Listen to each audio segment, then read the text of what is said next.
আসসালামু আলাইকুম রহমতুল্লাহ। প্রাণপ্রিয় শিক্ষার্থী, যারা ইংরেজি গ্রামারের কিছুই বুঝো না, আজকের ক্লাসটা তাদের জন্য। কারণ এই ক্লাসটা করে নিশ্চয়ই তুমি বলতে বাধ্য হবা, ইস আগে কেন এই ক্লাসটা পাইলাম না।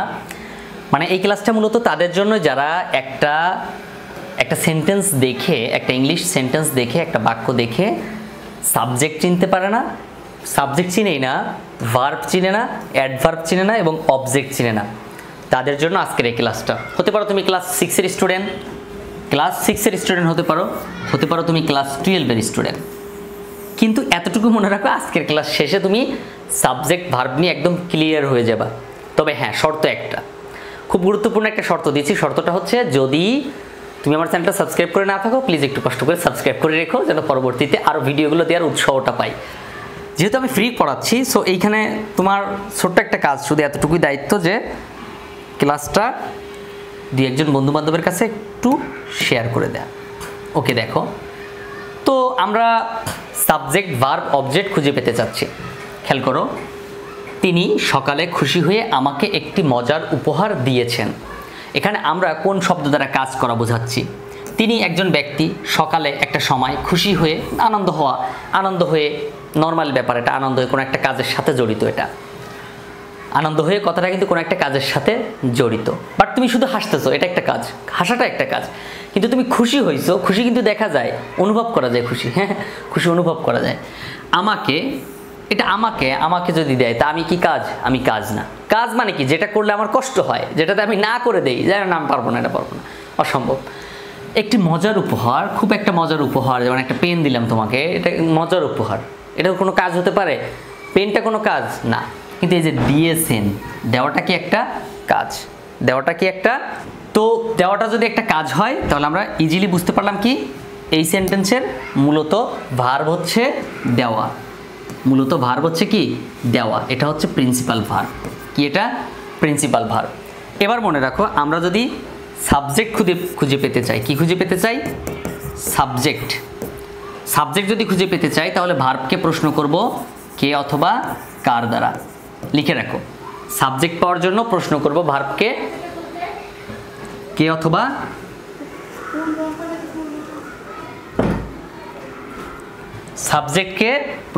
সাবজেক্ট পাওয়ার জন্য কি দিয়ে প্রশ্ন করব? ভার্বকে প্রশ্ন করব কে অথবা কার দ্বারা। তারপর যদি আমি অবজেক্ট পেতে চাই, কি পেতে চাই? অবজেক্ট পেতে চাই, তাহলে কি অথবা কাহাকে দ্বারা প্রশ্ন করব? কি অথবা কাকে দ্বারা প্রশ্ন করব? কাহাকে একটু বেশি হয়ে যায়, গর্জিয়াস হয়ে যায়, কাকে। তাহলে সাবজেক্ট পাওয়ার জন্য কে অথবা কার দ্বারা প্রশ্ন করব, অবজেক্ট পাওয়ার জন্য কি বা কাকে। এখন কথা হচ্ছে, স্যার ভার্বটা আপনি পারেন, আপনি জানেন, আপনি এই জন্য বললেন, কিন্তু আমি কিভাবে বুঝবো? যে শব্দ দ্বারা কোনো কাজ করা বা হওয়া, কি বোঝায়? হওয়া কিংবা আছে বোঝায়, এই তিনটা জিনিসই হচ্ছে ভার্ব। কোনো কাজ করা, যে কোনো কাজ করা, হওয়া কিংবা আছে বোঝায়। তাহলে কাজ করা, হওয়া, আছে বোঝালেই আমরা সেটাকে বলবো কি? Principal verb. কি বলবো? Principal verb. আর সাবজেক্ট হচ্ছে যে শব্দ দ্বারা, মানে ভার্ব যখন খুঁজে পাবো, কাজ করা, হওয়া বা আছে, যে কোনো কাজ কিন্তু সহজেই আমরা বুঝতে পারি, আমরা সহজে কাজ বুঝতে পারি। এজন্য কাজটা আমি আগে বললাম। তো কাজকে আমরা প্রশ্ন করব, ভার্বকে প্রশ্ন করব কে অথবা কার দ্বারা। যেমন এখানে আমি যদি প্রশ্ন করি কে দিয়েছেন, কে, তোমাকে আমি যদি প্রশ্ন করি কে দিয়েছেন, তুমি বলবা তিনি হচ্ছে সাবজেক্ট। এখন তুমি প্রশ্ন করো অবজেক্ট, কি দিয়েছেন বলো তো? দিয়েছেন একটি মজার উপহার, শুধু উপহার না, কি দিছে? একটি মজার উপহার, তাহলে এটা একটা অবজেক্ট। এবার প্রশ্ন করো কি এর পরে কাকে, মানে সাবজেক্ট একটা হলো, অবজেক্ট কিন্তু অনেক সময় দুটো হয়, একটা দুটো অথবা নাও থাকতে পারে অবজেক্ট। তো কাকে দিয়েছেন, কাকে দিয়েছে বলো তো? আমাকে। এটা কি? তাহলে এটা একটা অবজেক্ট। এখন যদি বলো স্যার তাহলে আর কিছু বের করা লাগবে না? হ্যাঁ, অ্যাডভার্ব বের করতে হবে, অ্যাডজেক্টিভ বের করা লাগবে না, অ্যাডভার্ব। তো অ্যাডভার্ব বের করতে গেলে প্রশ্ন করতে হবে কেমন ভাবে দ্বারা, কেমন ভাবে। খেয়াল করো, তাহলে কেমন ভাবে দিয়েছেন? খুশি হয়ে, এটা কি? অ্যাডভার্ব। তাহলে তিনি সকালে খুশি হয়ে আমাকে একটি মজার উপহার দিয়েছেন। আমরা কিন্তু প্রত্যেকটা আলাদা আলাদা খুঁজে বের করলাম। এখন বলো তাহলে সকালের অংশ এটা কি? এটা হচ্ছে টাইম এক্সটেনশন, সময়ের অংশ। এটা কি? সময় বোঝাচ্ছে। কি বোঝাচ্ছে এটা? সময়। তাহলে সময় যদি বুঝাই থাকে তাহলে ওটা নিয়ে আমার মাথা ব্যথা নেই, কারণ ওটা আমি সহজে পারবো সামনে আস্তে আস্তে। এখন যদি কেউ বলে স্যার তাহলে আপনি তিনি সকালে খুশি আমাকে একটি মজার উপহার দিয়েছেন, এটা ইংরেজি করে দেন তো, এটা ইংরেজি করে দেন, তাহলে আমি কি বলবো? ইংরেজি করা এটা একদম পানির মতো সহজ। এটা কি একদম পানির মতো সহজ। দেখো এবার তুমি সাজাও। এই যে আমি নিচে লিখে দিয়েছি সাবজেক্ট প্রথমে লিখতে হয়, তারপর অক্সিলারি ভার্ব লিখতে হয়। তার প্রথমে কি লিখবো? সাবজেক্ট লিখবো। তার আগে আমি দেখবো যে এটা কোন টেন্স বোঝাচ্ছে। তিনি সকালে খুশি আমাকে একটি মজার উপহার দিয়েছেন। এই যে দিয়েছে, কাজটা এইমাত্র শেষ হয়েছে এমন বোঝাচ্ছে, তাই না? দিয়েছেন। কিন্তু যদি বলতে দিয়েছিল তাহলে পাস্ট ইনডিফিনিট, কিন্তু কাজটা এইমাত্র শেষ হয়েছে এমন যদি বোঝায় তাহলে সেটা প্রেজেন্ট পারফেক্ট টেন্স হয়। কি হয়? প্রেজেন্ট পারফেক্ট টেন্স হয়। এটার জন্য আলাদা শিখতে হয় একটু লং টাইম নিয়ে, তো শেখার চেষ্টা ট্রাই করবা, শিখতে পারবা। তো প্রথমে কি লিখবো? সাবজেক্ট। তাহলে এখানে সাবজেক্টকে তিনি, তাহলে আমি লিখবো কি? তিনি। হি। কি লিখবো? হি লিখবো। হি অর্থ কি? সে বা তিনি, তাহলে হি লিখবো। ওকে, তারপর কি লিখবো? প্রেজেন্ট, যেহেতু পারফেক্ট টেন্স, কোন টেন্স? প্রেজেন্ট পারফেক্ট টেন্স, তাহলে কি হবে? হ্যাভ বা হ্যাজ হয়। তো এখানে হি এর সাথে কি হবে? হ্যাজ হবে। হি এর সাথে কি হবে? হ্যাজ হবে। তারপরে হ্যাভ হ্যাজ, এই যে অক্সিলারি ভার্ব লিখলাম। অক্সিলারি ভার্ব বললাম না, হ্যাভ হ্যাজ কেন আসলো? অক্সিলারি ভার্ব লিখতে হবে, এই জন্য লিখলাম। তারপর কি লিখবো? প্রিন্সিপাল ভার্ব লিখবো। কি লিখবো? প্রিন্সিপাল ভার্ব লিখবো। তো এখানে প্রিন্সিপাল ভার্ব কোনটা? দিয়েছেন। তো আমাদেরকে এটা মাথায় রাখতে হবে, প্রেজেন্ট পারফেক্ট টেন্সের স্ট্রাকচার হচ্ছে সাবজেক্ট প্লাস হ্যাভ বা has plus V3 plus object. প্রথমে ব্যক্তিবাচক, তারপরে বস্তুবাচক অবজেক্ট, তারপরে বাকি অংশ লিখতে হয়। তাহলে হ্যাভ হ্যাজ লিখলাম, V3 হবে। তাহলে দেওয়া ইংরেজি কি? দেওয়া ইংরেজি হচ্ছে গিভ। তো গিভের V3 কি? গিভের V3 হচ্ছে কি? Given. Give, gave, given. Give হচ্ছে ভার্ব অন, গ্যাভ হচ্ছে ভার্ব টু, আর গিভেন হচ্ছে কি? ভার্ব 3। গিভেন হচ্ছে ভার্ব 3, তাহলে গিভেন হবে। কি হবে? গিভেন। তারপরে কি? অবজেক্ট। তারপর কি বসবে? অবজেক্ট। যে অবজেক্ট, ব্যক্তিবাচক অবজেক্ট বসবে। তাহলে ব্যক্তিবাচক অবজেক্ট কি আছে? আমাকে। আমাকে ইংরেজি কি? মি। আমাকে ইংরেজি কি? মি। তারপরে অবজেক্ট বস্তুবাচক। বস্তু কি? একটি মজার উপহার না? একটি মজার উপহার। তাহলে একটি ইংরেজি কি? অ্যান। তাহলে এখানে লিখবো কি? অ্যান। মজার অর্থ কি? ইন্টারেস্টিং। তাহলে লিখবো ইন্টারেস্টিং। ইন্টারেস্টিং। উপহার, উপহার ইংরেজি কি? গিফট। আমরা গিফট দিই না, একজন একজনকে গিফট দেই, গিফট। তাহলে he has given me an interesting gift. তারপর কি বলছে দেখো, তারপর কি বলছে? তারপর কি বসাইতে বলছে? যে অ্যাডভার্ব। বস্তুবাচক লেখার পর অ্যাডভার্ব, এই যে বস্তুবাচক লিখছি না অবজেক্ট, তারপর লিখবো অ্যাডভার্ব। তো অ্যাডভার্ব কি ছিল? এই যে খুশি হয়ে। তো খুশি ইংরেজি কি? হ্যাপিলি। খুশি ইংরেজি কি? হ্যাপিলি। এই যে PILY, হ্যাপিলি। সময়ের কথা নির্দিষ্ট বলতেছে না, সকালে। তাহলে সকালে নির্দিষ্ট হয়ে গেল না? নির্দিষ্ট একটা সময় বললো, তাহলে in the morning. Happily in the morning. In the morning. Okay, হয়ে গেছে। সো এই হলো আমাদের মানে একদম সাবজেক্ট ভার্ব অবজেক্ট খুঁজে বের করে তারপর ইংরেজিতে রূপান্তর করার উপায়। ইংরেজিতে রূপান্তর করার উপায়, যে কোনো পৃথিবীর যে কোনো বাংলা শব্দকে ইংলিশে এভাবে তুমি রূপান্তর করতে পারবা। তো আমরা যদি আরও একটা দেখি তাহলে বুঝতে পারবা। তোমরা একটু কষ্ট করে এই নিয়মগুলো মুখস্থ করে ফেলাও। দেখো, ছালাম মাঠে কাজ করছে। দেখো এখানে কাজ কোনটা? সে কাজ করছে। কাজ করাটা কি একটা কাজ না? জি, এটা হচ্ছে প্রিন্সিপাল ভার্ব, যে শব্দ দ্বারা কাজ করা হওয়া বা আছে বোঝায়। এবার বলো, প্রশ্ন করো এটাকে, কে কাজ করছে? কে কে কাজ করছে? কে বলো তো? কে। এখানে প্রশ্ন করবা কে অথবা কার দ্বারা প্রশ্ন করবা, কে অথবা কার। তো কে কাজ করতেছে একটা দিয়ে পাইলে আরেকটা দিয়ে জিজ্ঞাসা করার দরকার নাই।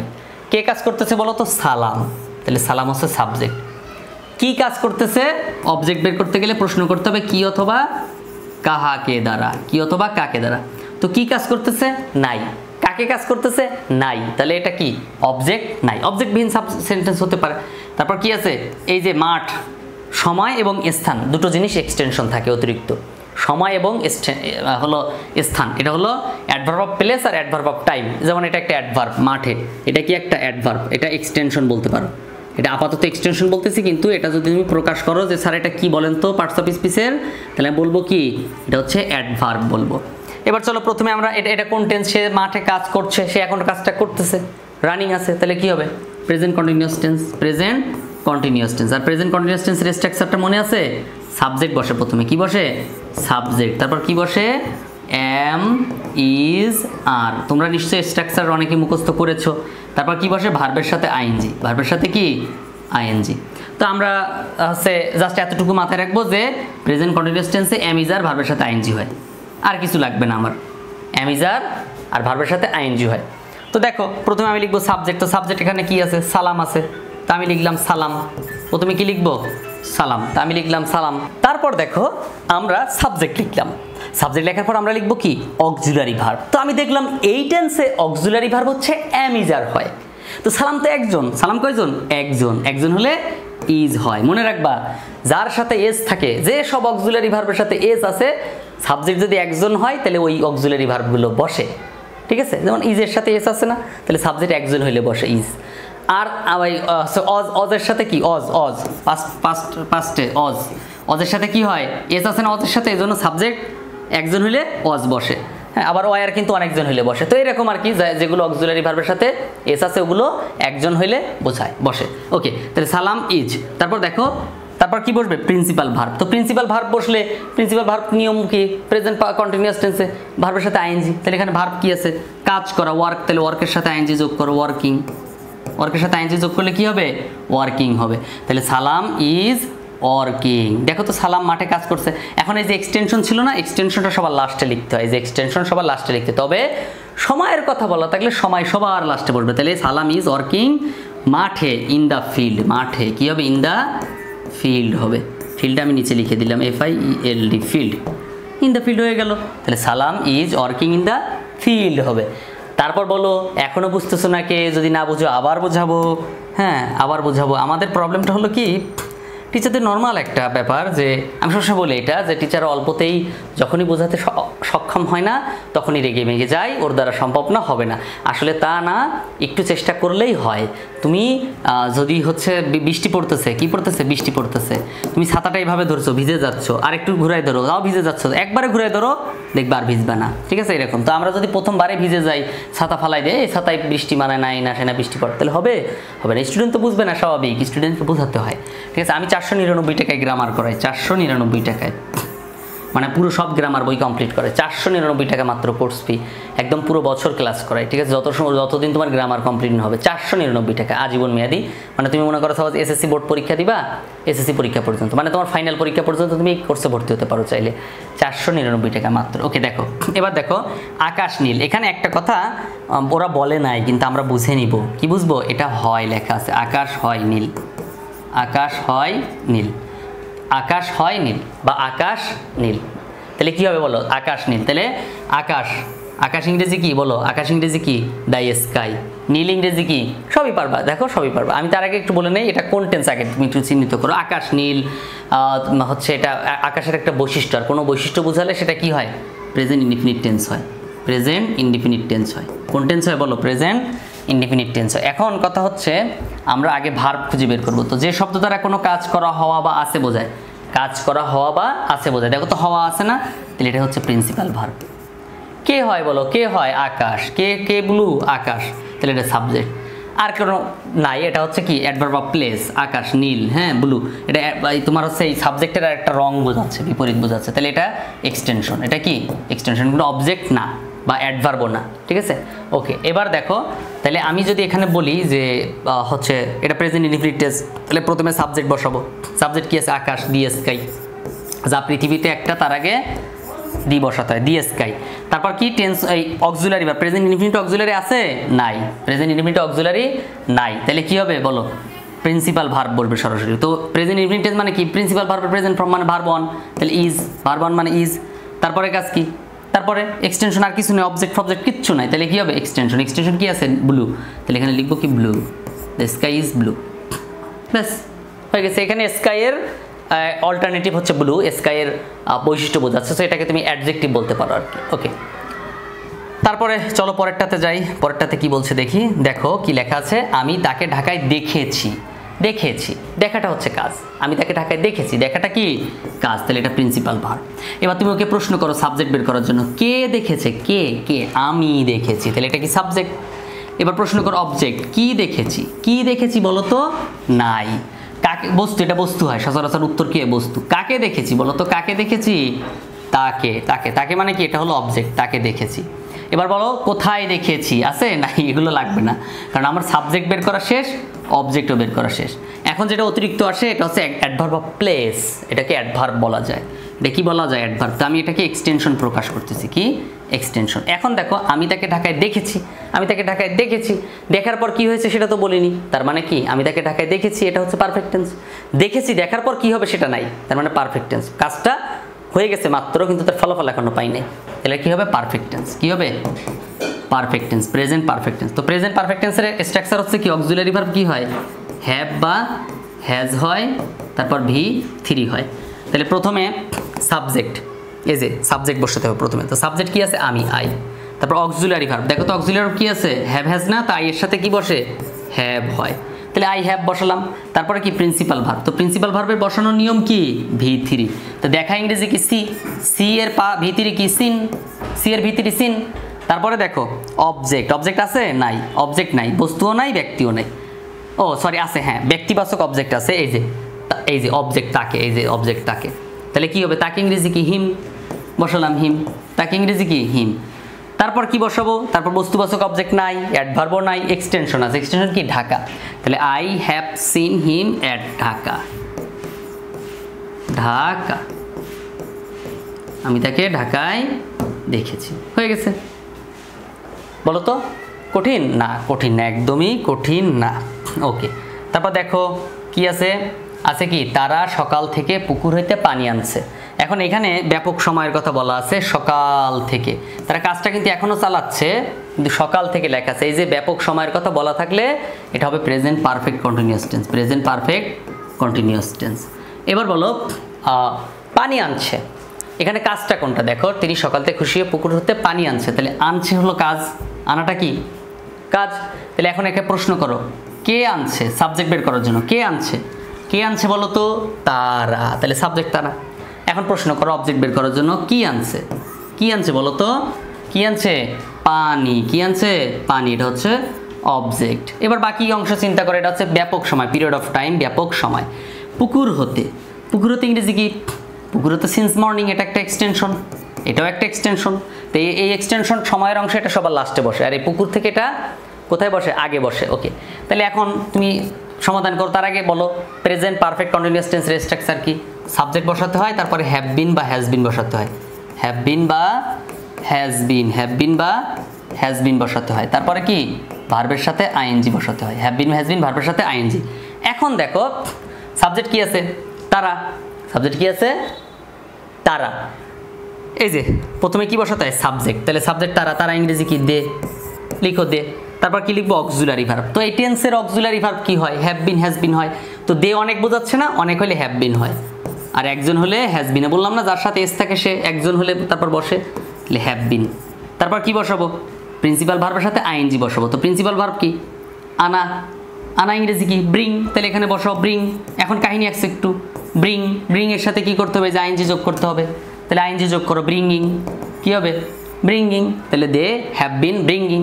এবার বলো কি বসবে প্রিন্সিপাল ভার্ব বসলো, বসানোর পর বসাবো কি অবজেক্ট, এটা হচ্ছে সূত্র, এই সূত্র দেখে দেখে বসাবো। তারপর বসাবো কি অবজেক্ট, অবজেক্ট কি আছে বলো তো পানি, তাহলে পানি ইংরেজি কি ওয়াটার, পানি ইংরেজি কি ওয়াটার, হয়ে গেল না পানি ইংরেজি ওয়াটার। ওকে, তারপরে দেখো ওয়াটার লেখানোর পরে বস্তুবাচক লিখলাম, এই যে ব্যক্তিবাচক অবজেক্ট ছিল না, তাই আমরা বসাইছি কি বস্তুবাচক অবজেক্ট বসাইছি। এখন বসাবো কি অ্যাডভার্ব, আছে অ্যাডভার্ব নাই, এক্সটেনশন, এক্সটেনশন কি আছে দুইটা, একটা হচ্ছে সময় আর একটা হচ্ছে স্থান, তো আমরা আগে স্থান বসাবো তারপর সময় বসাবো। তাহলে পুকুর থেকে ফ্রম দ্য পন্ড, পুকুর থেকে ফ্রম দ্য পন্ড, পন্ড মানে কি পুকুর, ফ্রম দ্য পন্ড। তারপর কি বসাবো সকাল থেকে, সকাল থেকে ইংরেজি কি সিন্স মর্নিং, সকাল থেকে ইংরেজি কি সিন্স মর্নিং, সকাল থেকে ইংরেজি কি সিন্স মর্নিং, ব্যাস হয়ে গেল। দেখো they have been bringing water from the pond since morning, ব্যাস এই হচ্ছে আমাদের হচ্ছে তোমার একটা সেন্টেন্সকে কিভাবে ইংলিশে ট্রান্সলেট করতে হয়, সাবজেক্ট ভার্ব অবজেক্ট খুঁজে পেতে হয়, তার পুরো টেকনিক, ঠিক আছে। তারপর এবার তোমরা এই কাজগুলো করবা, যেমন তারা সকাল থেকে পুকুর থেকে পানি আনছে, এইটা তোমরা হচ্ছে এরপরে এ হলো এই যে এইগুলো সমাধান করবে। যেমন রহিম সকালে মনোযোগের সাথে কলেজে একটি সুন্দর ছবি এঁকেছে, হ্যাঁ তুমি নিচে লেখো তো এটার, হ্যাঁ আমাকে পাঠাও যে কোনটা সাবজেক্ট কোনটা ভার্ব কোনটা অবজেক্ট, এভাবে সবগুলো এই যে এখানে সবগুলো করে ফেলবা, ঠিক আছে। এই যে গ্রামে আমাদের একটি সুন্দর বাড়ি আছে, এখানে কাজ করা বোঝাচ্ছে কোনটা, সেটা ভার্ব। তারপর সাবজেক্ট কে বা কার দিয়ে প্রশ্ন করো, অবজেক্ট বের করো, অ্যাডভার্ব বের করো। তিনি হন একজন শিক্ষক, এখানে ভার্ব কোনটা, তিনি এই গ্রামে বাস করে, এখানে ভার্ব কোনটা, সাবজেক্ট কোনটা। এই যে 7টা বাক্য, 7টা বাক্যে সাবজেক্ট ভার্ব অবজেক্ট খুব ভালো মতো খুঁজে বের করে আমাকে পাঠাও অথবা কমেন্টে লেখো, দেখি কেমন পারো। যদি পারো তাহলে বুঝতে পারো যে আজকের ক্লাসটা করায় তোমার অনেক উপকার হলো। যদি তুমি চ্যানেলে প্রথমে থাকো একটু কষ্ট করে সাবস্ক্রাইব করে ফেলো, আর যদি অলরেডি সাবস্ক্রাইব করে থাকো really grateful to you. HSC 2026 এবং 27 ব্যাচের শিক্ষার্থীদের বলছি, যদি তোমরা তোমার আইসিটি বই নিয়ে খুবই চিন্তায় থাকো তাহলে আমার এই কোর্সটাতে একটু ভর্তি হয়ে দেখতে পারো। মানে মাত্র 499 টাকায় এখনও যে কোর্স করায় কেউ, এটাই তার দৃষ্টান্ত। জাস্ট 499 টাকা খরচ করলে তুমি যে যে সুবিধাগুলো পাবে আমার ক্লাস থেকে। আমার সিস্টেমটা অন্যদের চেয়ে একটু আলাদা। যেমন আমি জুম অ্যাপে ক্লাস করাই, আমার এখানে স্টুডেন্ট কম, জাস্ট জুম অ্যাপে অল্প কিছু স্টুডেন্ট ক্লাস করবে, যে কারণে খুব সহজে যে কোনো প্রশ্ন তুমি করতে পারবে। তারপর ক্লাসে প্রশ্ন করার সুযোগ থাকে, মানে যে কোনো সময় যে কোনো প্রশ্ন, স্যার এখানে বুঝতেছি না স্যার, ওই ক্যালকুলেশনটা কী হলো আরেকটু বুঝান না স্যার, এই যে এটা কিন্তু আমি বুঝি নাই স্যার। জাস্ট তুমি আমি কথা বলবো, আমার সাথে তুমিও কথা বলতে পারবা।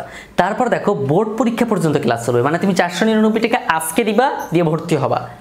তারপর তুমি একবার তোমার এইচএসসি পরীক্ষা পর্যন্ত ক্লাস করতে পারবে। তারপর আনলিমিটেড ক্লাস টাইম, মানে আধা ঘন্টা 1 ঘন্টা 2 ঘন্টা ক্লাস না, যত সময় তোমার টপিক শেষ না হবে, তুমি না বুঝবা তত সময় ক্লাসটা করানো হবে। সো এখানে 2 ঘন্টা হতে পারে, 2.5 ঘন্টা হতে পারে, 3 ঘন্টা হতে পারে। তারপর দেখো অধ্যায় ভিত্তিক পরীক্ষা, মানে একটা অধ্যায় শেষ হবে, দেন আমার দায়িত্ব শেষ না, পরীক্ষা নিব। তারপর তুমি তোমার মানে কতটুকু উন্নতি হলো সেটা তো দেখতে হবে, তাই না? ওকে, এরপর দেখো আমার ক্লাসের কিছু বিশেষত্ব আছে। বিশেষত্ব হচ্ছে আমি লেকচার শিট দিয়ে থাকি ফ্রিতে, পিডিএফ ফাইল, তুমি এখনই ভর্তি হলে এখনই পেয়ে যাবা। তারপর রেকর্ড ক্লাস সুবিধা, মানে প্রত্যেকটা ক্লাস রেকর্ড করা থাকবে, একদম বছরের প্রথম থেকে শেষ পর্যন্ত যতগুলো তুমি ক্লাস করবে সব টপিক আকারে সাজানো থাকবে, যা তুমি দেখে যে কোনো সময় প্রবলেম সলভ করতে পারবা। ডাউট সলভিং সেশন, মানে মনে করো ক্লাস হয়ে গেছে অনেকগুলো টপিকের, দেন অনেকগুলো ডাউট তোমার কাছে জমে আছে, সেগুলো নিয়ে একদিন বসা হবে এবং ওই প্রবলেমগুলো সলভ করা হবে, শুধুমাত্র ওই দিন প্রবলেম সলভ হবে। তারপর হচ্ছে বোর্ড প্রশ্ন সমাধান, শুধু একটা টপিক আমি বুঝিয়ে দিয়েই ছেড়ে দিব না, বোর্ড প্রশ্ন, প্রত্যেকটা বোর্ডের প্রশ্ন সলভ করা হবে পুরো আইসিটি বইয়ের। সো তুমি যদি আজকেই ভর্তি হও এই অফারটা পাবা। আমি কেমন পড়াতে পারি সেটা জানার জন্য কমেন্টে দেখো একটা ভিডিও লিঙ্ক দেওয়া আছে, ওই লিঙ্কে ক্লিক করে ভিডিওটা দেখে আসতে পারো। এছাড়াও তুমি যদি আরও অনেক কিছু জানতে চাও এই কোর্স সম্পর্কে, তাহলে প্লিজ এই নাম্বারে একটা কল দাও, স্ক্রিনে যে নাম্বার দেখতে পাচ্ছ এই নাম্বারে কল দাও, দিয়ে আরও বিস্তারিত জেনে নাও।